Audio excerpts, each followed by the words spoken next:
కూటమి ప్రభుత్వం వచ్చిన తర్వాత ప్రసిద్ధి కాశీనాయన క్షేత్రాన్ని కూల్చేసింది ఎవడు? పవన్ కళ్యాణ్ గారు. ఎవరైతే అన్అపాలజెటిక్ సనాతని, మళ్ళీ ఇప్పుడు కాషాయం ఇట్లా ఆ రోజు వేశాడు. కాషాయం కొనసాగించాలి కదా పవన్ కళ్యాణ్ గారు. ఒకసారి వేసిన తర్వాత అంటే సాధువుగా మారతావు, మళ్ళీ వెంటనే పరిత్యజిస్తావు.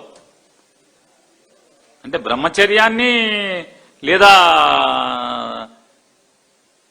సాధుతత్వాన్ని, సంకల్పాన్ని వెంటనే ఎత్తుకుంటావు, దైవ సంకల్పాన్ని ఎత్తుకుంటావు, మత ప్రచారాన్ని, హైందవ తత్వాన్ని ప్రచారం చేయడానికి ఎత్తుకుంటావు, వేషం మారుస్తావు, గెటప్ మారుస్తావు, బట్టలు మారుస్తావు.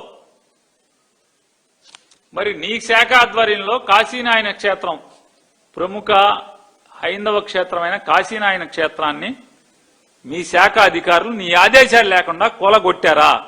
ముఖ్యమంత్రి గారి ఆదేశాలు లేకుండా కూలగొట్టారా? ఎవరిని నమ్మమంటారు? ఎవరిని నమ్మంటారు పవన్ కళ్యాణ్ గారు?